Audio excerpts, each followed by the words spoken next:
Coming up tomorrow on this network, we debut our new show, the BCSN College Football Weekly. We'll feature Toledo, Bowling Green, Michigan, and yes, The Ohio State University. The Sports Nightly crew will be along for the ride. Mark Kuntz is hosting. He was in Columbus today. As expected, Ryan Day, the acting head coach, today announces Dwayne Haskins will be the starting quarterback Saturday against Oregon State. Day did add that Tate Martell, the redshirt freshman backup quarterback, has made significant progress in this training camp, and Martell may see the field against the Beavers as well, but make no mistake about it, this is Dwayne Haskins' team. Dwayne, again, has a lot of talent. He's very talented throwing the football. He's worked on his athleticism, strength, power. And so you saw at the end of the season last year when he had to step into a role, he stepped right in there and he was ready to go. He doesn't have to be JT. He doesn't have to be Braxton. He doesn't have to be Cardell.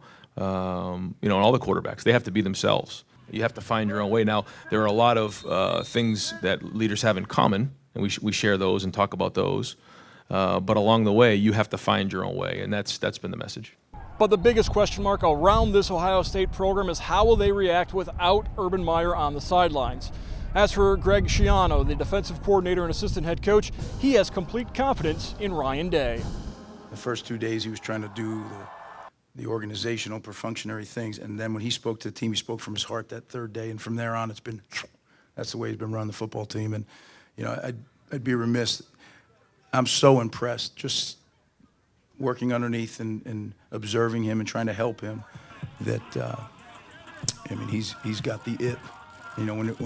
When you work on the other side of the ball, you really don't get to sit in the room with him very much and game plan and do all that stuff. So our relationship was more friends than professional because we don't do a lot together professionally. Observing him over the last, 25 days, he's got the it.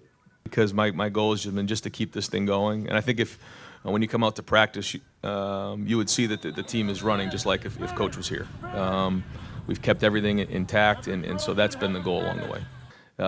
Again, this isn't one of those things where I'm becoming the head coach. This is just something that I'm holding the place for Coach until he gets back, and the goal is to win the game against Oregon State. This will be the third ever meeting between Ohio State and Oregon State, with the Buckeyes winning the previous two battles of OSU. In Columbus, Mark Kuntz, BCSN.